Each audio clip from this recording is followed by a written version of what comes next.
Hey guys, welcome back to another episode of ICYMI. If you're looking for an affordable smartphone, you'll be pleased to know that the Samsung Galaxy M52 5G is now offered with a 400 ringgit discount. And also, is your MySejahtera MySJ Trace showing zero interactions? If it is, we are going to teach you how to fix it on today's episode, so stay tuned.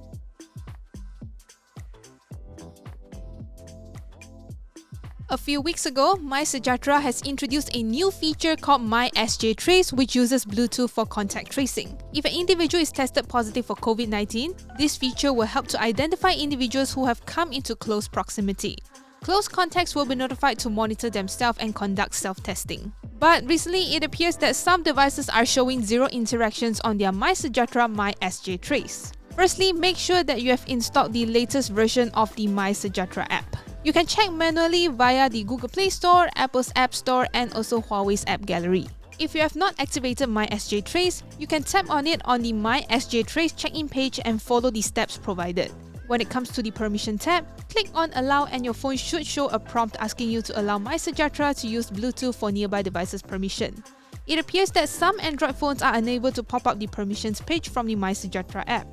We've experienced this on our Samsung Galaxy S21 Ultra running on the latest Android 12 operating system with One UI 4. To grant the permissions manually, you have to first go to your phone settings, then go to Apps, go to MySejahtera, tap on Permissions, tap on Nearby Devices, and then select Allow.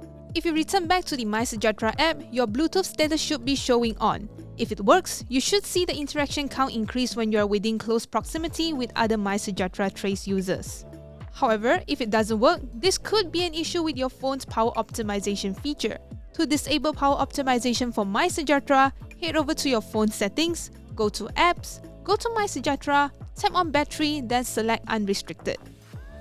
To accelerate COVID-19 vaccine boosters for high-risk groups, the Ministry of Health has announced that walk-in vaccinations for senior citizens will be happening today. Senior citizens aged 60 years old and above who are fully vaccinated at least 3 months ago are eligible to get the booster jab through the walk-in process. According to the statement, senior citizens can walk in at the 4 mega PPVs, namely World Trade Center, Axiata Arena, Ideal Convention Center, and Soka Gakkai begin the 19th of January 2022. Take note that the walk-in session will only start in the afternoon at 2 PM daily except for public holidays. Selected off-site PPVs located in Selangor, Kuala Lumpur, Putrajaya, Negeri Sembilan, Melaka, Pulau Pinang and Sarawak will also allow walk-ins for senior citizens starting from 24th of January 2022.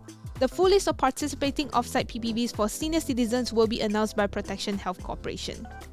If you're looking for a mid-range 5G smartphone, Samsung Malaysia is now having a promo for their Samsung Galaxy M52 5G. This device is now offered with a 400 ringgit discount. That's 100 ringgit more than its initial pre-order offer. The Samsung Galaxy M52 5G officially retails for 1,699 ringgit, but you can get it for only 1,299 ringgit. The promo is available on the official Samsung online store on Shopee, and you can pick one in either black or blue. The Samsung Galaxy M52 5G in Malaysia is offered in a single variant with 8GB of RAM and 128GB of storage. According to Samsung Malaysia, this discount promo is valid while stocks last. To recap on the specs, the Samsung Galaxy M52 5G comes with a 6.7-inch Full HD Plus Super AMOLED Plus display that comes with a 120Hz refresh rate. Besides that, it also comes with a 6nm Snapdragon 778 processor, a triple camera setup, and also a 5000 mAh battery. A serious bug in Safari 15 was found to be able to leak your recent browsing activity as well as your Google account information such as your user ID and also your profile photo. This bug was found by Fingerprint.js and it is caused by the way Apple uses API called IndexedDB. Not only does this affect Safari on macOS, but it also affects every browser on iOS and iPadOS 15.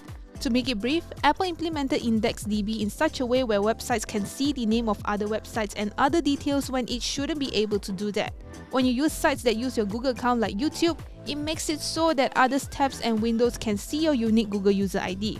With this ID, you can look up someone's profile picture as well. If you want to see working in action, you can actually visit SafariLeaks.com, which is a website made by Fingerprint.js that demonstrates how the vulnerability works. Of course, you will need it to open in Safari 15 on macOS or any browser on iOS and iPadOS 15. Alright, so that's it from me today. Thank you guys so much for watching. Remember to like our video if you liked it and subscribe to our YouTube channel if you haven't already. Also click on the notification bell icon so you won't miss any of our future videos. And I'll see you guys in the next one. Bye bye!